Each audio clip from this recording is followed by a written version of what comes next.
Okay, let me break it down how it all started, because I've been sharing war stories, I've been sharing prison stories, it's kind of in the middle, but this is how it all began.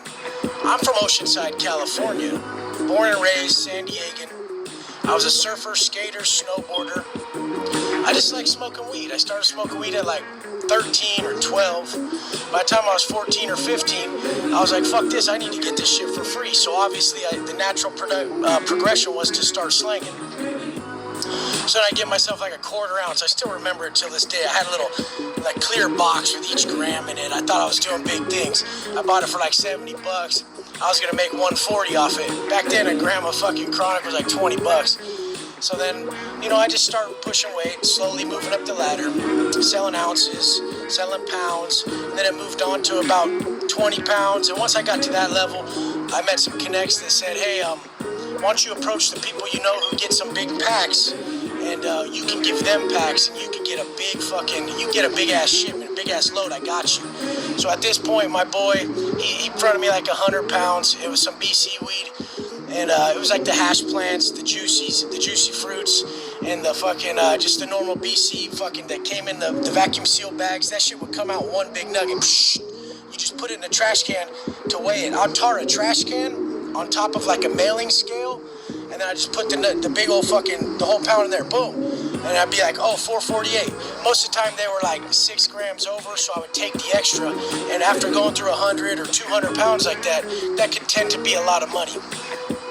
But so I was slanging, I was hustling, I was pushing weight, and first thing I bought was like a Chevy Z71 Silverado, my first truck. I had a PlayStation in it, TVs, the whole nine. I spent about $50,000 on it, and then I had it for like 6 months, and I was like, fuck this, and I went and bought the Escalade. I thought I was real cool at this time. I was validating myself with my possessions. I grew up lower middle class. We always had problems with bills. We were never super poor or nothing, but we just had problems making it every month. So like my goal was to not hear about money problems and to fucking get myself where I needed to be, get my family where we needed to be. So I started hustling. At this point, I'm making about 20 grand, 40 grand a week, blowing it like an idiot, like a fucking kid who just got some money. Very low financial maturity. And I go get an Escalade, I put some rims on it. Now I think I'm really doing it, because at that time that's what all the rappers had and all the big dogs had. But this lasted for a while. I would live with my girlfriend in Encinitas, and we would, I'd pick up some big ass shipments and then middleman them. I'd also middleman AZ pounds from out of state, and then I would middleman the ODs coming from Northern Cal. But it all just ended bad. Like anything we don't earn, anything that comes from ill-gotten means, then it's always going to end up a curse instead of a blessing. And people are like, how can weed be ill-gotten means? I mean, it just, in all reality, it's not the most beneficial for everyone's progression. I mean, a lot of people aren't going to agree with that. I've smoked weed, I've not smoked weed, and I guess it's good for some people, but imagine the dude who's just smoking to get by mentally, and he don't really have the money, and he's spending all his money on that shit. It's just not the best. But the main aspect of it is when you're pushing weight like I was, violence comes along with that shit. So when you're pushing 150 packs, 200 packs, I mean, there's a lot of money involved, and once the money is involved, then the violence comes along. So this is why mainly weed's detrimental. I don't see a problem with it if you were growing your own weed and smoking it just to feel good and calm down and relax. That's cool, but once there's large amounts of money involved, it just becomes a problem. That's just how crime will always be. So don't get mistaken when you get up in that you're gonna fucking have a situation like me arise. So my situation was that, someone fronted someone, some violence happened, motherfucker got his wig split, and then all of a sudden, 8 months later, I get picked up by the U.S. Marshals. I get charged with assault, great bodily injury with a deadly weapon. I get charged with robbery in the first degree. I get charged with burglary in the first degree. I get charged with battery with serious bodily injury. And I mean, these were serious charges. They're all strikes. This was when I started, this was at the end of everything, but all through that time, I was living like a dipshit. I was popping bottles, I was drinking, I was hooking up with women, I was doing all the shit that I'm against today. And the only reason I'm against it today is because I really looked inside and I saw about how it made me feel, and I know there was negativity attached to all that because of the regret that ensued after these acts. So I go hook up with a random chick, and obviously I feel like shit after. And why would I feel like shit? Because she probably had more feelings for me than I did for her. And when we start fucking with people's hearts, this is when we build up karmic debt. And then it also goes along with when you're pushing up on people to pay you, and you know they really don't have the money, shit like that. You're building up karmic debt by just putting out that negativity in the universe. And this is always going to come from ill-gotten means, or just acting in the wrong manner, acting out of our conscience, acting out of the golden rule. Because in all reality, these are two different situations. But going and hooking up with people, like, flip that around. Like, what if you really fell for that chick and she was just using you? I mean, that's why I don't do that no more, because I feel like if I ever want real love, I have to fucking treat the sanctity of love with respect and not build up karmic debt in that area. These are just ways that I feel now, and I totally believe in the laws of the universe to the fullest because I've seen them happen so much.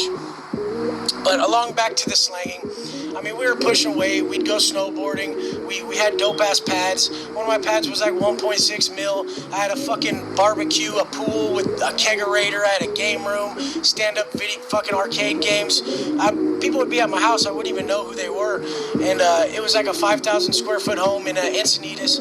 And I would just come down like with like no shirt on, like my pants like fucking falling off, like I was just a mess, like I just wasn't put together. I was doing shit I shouldn't, drugs I shouldn't, drinking too much, and just throwing away my potential, chasing pleasure 24/7, which always, there is no end to that. When we perpetual pleasure chase, we totally take away the power of the moment. So since I got my money through ill-gotten means, I could be at the nicest place and not even enjoy it. But now, since I went and sat down for a while, since I really look inside and I look for the deeper meaning and shit, I withdraw from pleasure a lot, so that when I go do these things, it has much more power, has a more profound effect, and it just feels greater. And I know I'm kind of, I'm kind of the person who will take everything to the extreme, so I have to limit myself. So the hustling turned into the crime turned into the large amount of prison time, and that's how a normal weed smoking, drinking, San Diego kid who's a skater, surfer, snowboarder can end up in the pen for 10 years. If you think it can't happen to you, you're greatly mistaken, because I know all of you guys have been at a bar and a motherfucker's talking shit, or he grabs your chick's ass and you blast that fool. I know you have. That'll catch you 5. Once you get that 5, you go in, you put in some work, you catch another 5. It's just how it is. Nobody gives a fuck if you have a perfect life on the street. Nobody gives a fuck if you got a daughter. Yeah, they care. They want you to make it out, but once you land in the penitentiary, your allegiance is gonna be to your race, and that's it. Or you can go PC and have a fucking straight punk as a celly, and he probably will like you. And if you're into that type of shit, whatever. We're not even gonna speak on that.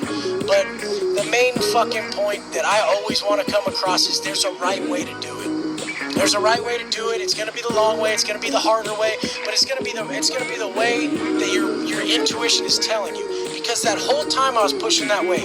When I bought that Range Rover, when I was pushing around on the white-on-white Rover with the crazy watch on, with a bunch of money in my car, thinking I was a shit, I knew in my conscience that one day they were gonna come knocking at my door, and I was gonna do a lot of time. I almost just already was living in a manner that was self-destructive because I knew it would end. So basically, when we make money our God, it will plague us like the devil. Self-validation coming from monetary possessions, coming from slanging, only want to be noticed that you can make money. This is going to bring around all the wrong people. Trust me, it happened to me tenfold. I would only have people that wanted to go spend a bunch of money at the club. Once all the money was gone, I'm sitting there alone at my house at night. It would be women that were strippers and stuff like that, and they just had the wrong intentions and the wrong view on life. I mean, that doesn't mean they're bad people, but at that time, they weren't in the stage of growth that I needed, nor was I.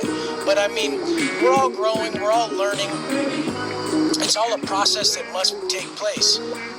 This is why I'm gonna sit here today and tell you, if your intuition's telling you to step out of this process already, that's a warning. That's a warning that something bad's gonna happen. Imagine being able to build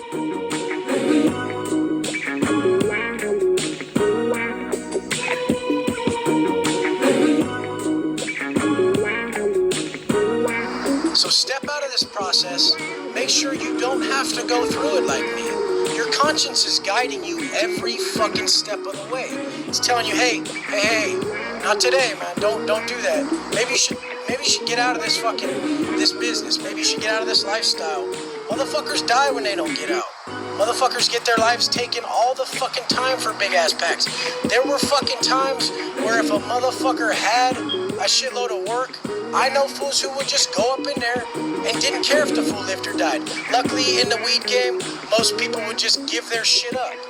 You don't want that shit. There's people who are they got their back against the wall. They have no other option. They're just grimy and they're gonna come take your shit. And I mean, how do I know? It's because I've been on the other side of all this. So just don't think you're fucking an exception to the rule when it comes to doing a gang of time, getting your fucking head blown off, or fucking just getting... I know a motherfucker who got tied up over like 5 pounds. They tied his ass up and they filleted all his tattoos off while he was tied to a chair over fucking 5 pounds.